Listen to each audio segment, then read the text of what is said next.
friends, you've been asking me how I make my ginger beer, so that's what we're going to do today. Going to run through how I make my wonderful ginger beer. And that is not beer for ginger people, or it's not made from ginger people, obviously. It's going to be beer made from fresh ginger. Okay, so I'm going to run through the ingredients first. Everything you need. To make 6 litres of ginger beer, you want 300 grams of ginger, you want a teaspoon of cream of tartar. You don't actually need it, but it supposedly improves the mouthfeel. You definitely need some yeast. This is a Young's all-purpose wine yeast. I'm going to use 1 teaspoon of that. And I've got some yeast nutrient, just because I've got it, I'll put a teaspoon of that as well. You could not, up to you. I'll need 700 grams of sugar for the main fermenting, and a couple of cups of sugar for bottling later. You need a lemon, and I think that's all the things that we actually use up. After that, we need some equipment. You're going to want a big funnel. If you haven't got one, you can manage without, but it makes life a pain. This is a really big funnel, and I've got a laundry bag or some muslin, something that you can strain through. I find if you use fine muslin, the yeast traps in it, it's a pain, so I go for a laundry bag, works great. A smaller funnel that will fit into the neck of a pot bottle. A mallet for beating your ginger up with. Sharp knife for chopping up the ginger that you didn't bash properly. A couple of spoons and a grater. On top of that, I've got 2 bottles. I'm only going to brew in 1, but you'll see later why it's ideal to have 2 bottles. These are just water bottles from the supermarket, work just fine. When they get grimy, you can throw them away. I've got a bubbler, and I went to the local chemical shop and got a bunglet fitted. I like this because when I'm brewing, I can see the bubbles going, and when the bubbles finish, I know at that point that it's ready for bottling. If you're cheap, or you haven't got one of these, or I know you're in the Middle East, get yourself a balloon. You pop the balloon over the neck of the bottle, and you'll need a bigger balloon than this one, and then you prick a hole in the end of it. And the idea is that as it ferments, the balloon will blow up, air will escape through the hole, and eventually when the balloon doesn't blow up anymore, you know it's done. But if you can, get a bubbler, makes life very easy. Okay. So enough about how you do it, I think. Oh, one more thing, you're going to need 6 pot bottles. These I've used before for making ginger beer. I just wash them afterwards. No sterilising needed for this ginger beer. Keep things clean, wash them, it's ready to drink in a week. Who needs to sterilise anything? No time for nasties. Okay, so I've got 4 1.5 litre bottles, and I'm going to make 6 litres of ginger beer.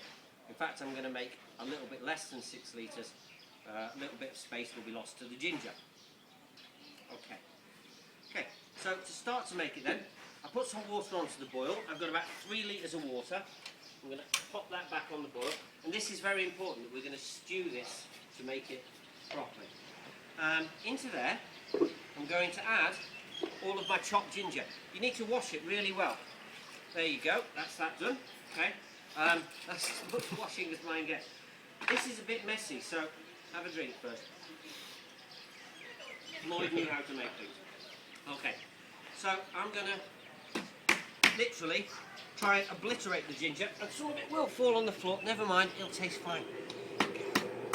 Try to keep it and batter it. It's good here to think about people you don't like. And oh, see, you keep losing things. Never mind, that bit's gone. Certain teachers? Teachers, yeah. People who you said, what did you say to me? And then you can't batter it completely, so then I rough chop it.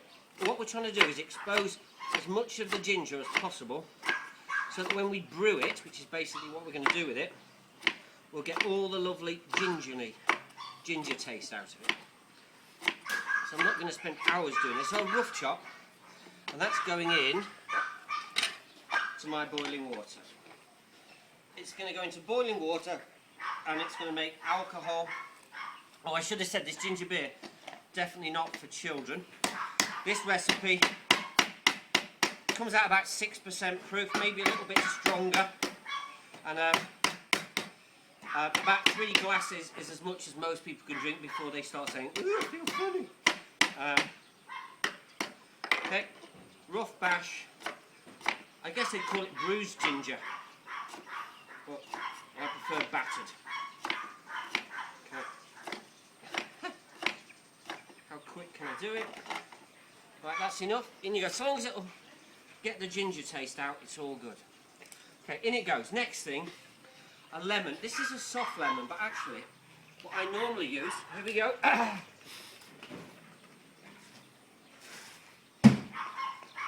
is a frozen lemon, okay?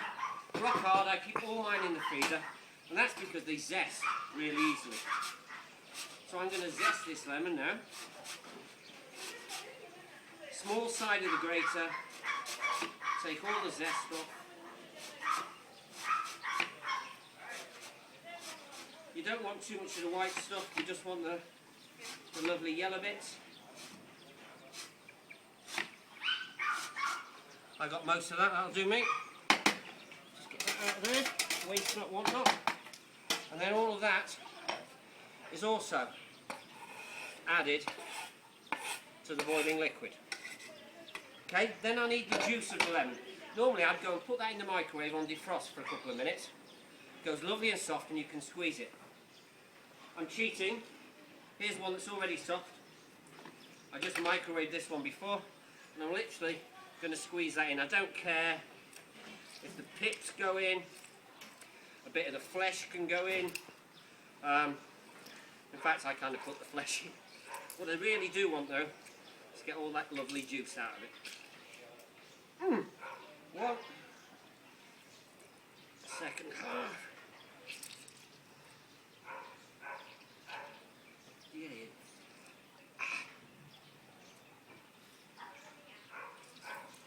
Okay, that's that done. So I've now got ginger and lemon in there. Then it needs sugar. I've already weighed this. 700 grams of sugar for 6 litres. For making good strong ginger beer we think about 100 grams for 1 litre. But I'm greedy so we put an extra 100 grams. And it doesn't taste strong, but it's wholesome. Okay, that's in. I want to give that a stir, I don't want to burn the sugar onto the bottom. Now what I'm going to do at this point, this is end of day 1. That's made, when it comes back to the boil, which it's not far off doing, I'm going to put the lid back on, turn it off, and then I'm going to leave it until it cools. In a good pan with a lid on, that's going to be like many hours. I prefer to do it, it's what, 6 o'clock now, leave it overnight, and then in the morning it's good to go. Okay? I want it to cool all the way down to tepid. If not, I'm going to kill the yeast when I add it into the yeast later. Okay. We haven't got time to wait while that does that. So what we're going to do, we're going to cheat. We're going to take a pan of carrots and water, and we're going to pretend that this is that ginger, lemon and sugar solution. And it's been left to cool. Oh, lovely and cool. It's just like blood temperature. Okay. At that point, I'm going to get my bottle, clean bottle. I'm going to put on my big fat funnel that just fits in there with its, oh no, without its net. This is key. You want to keep the ginger fermenting. I've tried this with the ginger left in and with the ginger out. I did it for a party of 20 people, and 100% of people agreed it tastes much richer and more delicious if you leave the ginger in while it's fermenting. So pretend these carrots are ginger.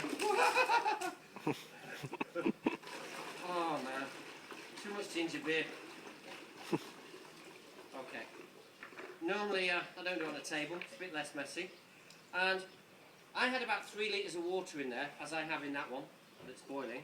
So when that's gone in, with any leftover residues, I'm going to have to top it up with roughly 3 litres of water. If it was a little bit warm, what I do is get a litre of water or 2 out of the fridge and put that in, or even chuck some ice cubes in, get the temperature down. Better too cold than too hot, you don't want to kill the yeast. And this is a 6 litre bottle, and what I'm going to do is just leave a little bit of room at the top for when it ferments. You don't need to leave much, and if you leave too much, you're losing ginger beer. At this point then, I want to add 1 teaspoon of cream of tartar,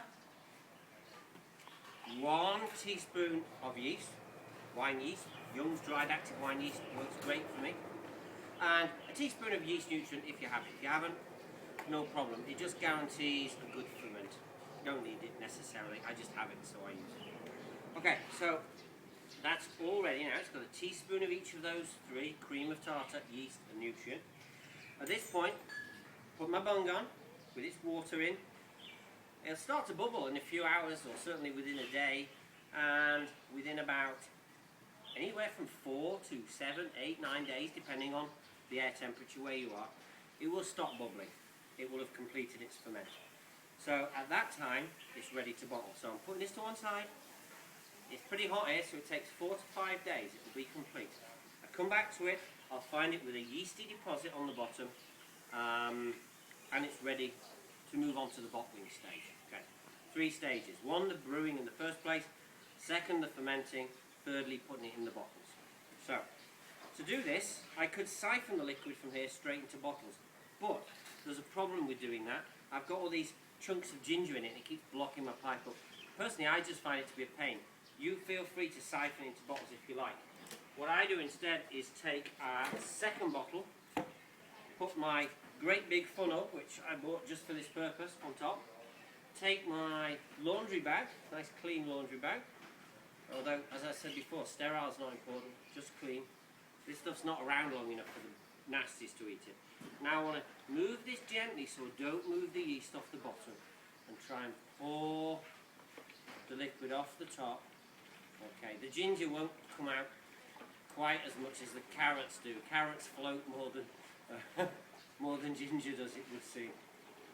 So I'm pouring this really gently, and I'll see the yeast moving up the bottle a little bit, but if you're gentle enough, you'll be able to take almost all of the liquid whilst leaving almost all of the yeast behind. And that's what I'm trying to do. Although admittedly slow pouring liquid doesn't make for an exciting video. Doing quite well though, it's leaving the make-believe ginger or carrots behind, the liquid's coming off, and I'm expecting to take like 95% of this liquid. If you end up with slightly yeasty liquid going through, it's fine, it's going to settle out in your bottles later, and I don't even mind the taste actually. So I'm going to take just about that much, so there'll be very little liquid left in what you leave behind. Okay, so now take off the funnel. I've got a cloudy green liquid here that's ready for bottling. And then I have my 4 1.5 litre pot bottles. I have a little bit less than 6 litres, so 4 bottles will fill to something like here each. And all I'm going to do is take a dry funnel, and I'm going to, while the funnel's dry, I'm going to put the sugar in each of the 4 bottles. I've got 1/3 of a cup measure. I'm going to take 1/3 of a cup and then shake a bit off. I don't use quite 1/3 of a cup. It's more than a quarter, but it's not 1/3. This gives a sweetness later that's it's certainly not overpoweringly sweet. In fact, when you first drink it, you go, oh, it's not sweet at all. But it's a great amount of sweetness where you can drink a good few glasses and it tastes just right. So I'm going to pour that in. I'm not going to waste my sugar here, but that's what I do. Pour in, oh, in fact, let's do it. 1/3 of a cup of sugar. In it goes. I'll do all 4 bottles while the funnel's dry. And then I'm simply going to take this liquid. I usually get someone to hold this for me, but if I start gently, it should be fine. And I'm going to add to each of the 4 bottles. I tend just to go up to that top line first and do each of the 4 bottles and then top them up a bit more so that I know that they're all even. But for now, I'm just going to do 1 bottle. So it'll end up about that full. At this point, put the lid on, nice and tight. And you're going to have to give it a good shake. The sugar doesn't dissolve that easy. I find I've got to go around the 4 bottles, give them a good shake, about 3 times before I'll dissolve all the sugar. So I'm going to be going around the 4 bottles. Back we come, until I can't see any sugar anymore. It doesn't sit on the neck or the bottom. Okay, nearly done. At this stage, all you've now got to do, put the 4 bottles in the same warm place where you fermented the brew. And this bottle now is squidgy. You'll feel it get hard. It'll become quite hard to the touch. Within 1 day, it shouldn't get over hard. but it'll feel pretty hard. At that point, that's what you want it to do, feel pretty hard. You know then the sugar's re-fermented, created bubbles in your ginger beer, and it won't have fermented away all the sugar. It'll have left a bit of sweetness. At that point, take the 4, put them in the fridge. You've got to cold crash it. And what that means is it stops the yeast activating anymore, or slows it to almost nothing. Leave it in the fridge until it's cold and drink it. Okay? I've even done this where you put it in the freezer because we're in a rush. It will still be cloudy, but it will taste great. If you want to leave it in the fridge longer, it will clear more and yeast will settle in these little holes at the bottom. I've left it up to 3 or 4 weeks, and it changes the taste slightly. The longer you leave it, you find out where you like it. I like it quite young. After 1 or 2 days, tastes great. Tastes fine after a week or 2 as well. When you do actually come to open it to drink it, it will be carbonated. So open it a little bit gently. What you don't want to do is go psh, and all the yeast come up from the bottom. Open it a little bit gently, let the yeast off. Psst. Okay, and now just pour it gently into your glasses. Over ice, definitely pour it over ice. Tastes way better drunk over ice. We also sometimes get a bottle of soda water, and do it like lager top. Ginger beer with a little bit of soda, gives it more sparkle, makes it a longer drink, almost like a gin and tonic if you like. By the way, ginger beer with a bit of soda water, great mixer for gin if you're feeling like getting really squiffy. Squiffy. It's very English, really, I guess. So, if you want, you can drink it with gin. You certainly don't need to. It's quite strong by itself. And that is our ginger beer master recipe. I think that's all I have to say about ginger beer. Have I missed anything? I don't think so. No? Okay. Well, that is ginger beer master recipe. Please go ahead and make it. Leave some comments later. I'd love to know what your ginger beer is like. And I'd love to know if you have any ideas of how to alter it a little bit. But please, first time, make it exactly like that. I've tried about 10 different ways. I've seen loads of ideas on the internet. Most of them were fairly rubbish. This one makes great ginger beer. Thank you for watching.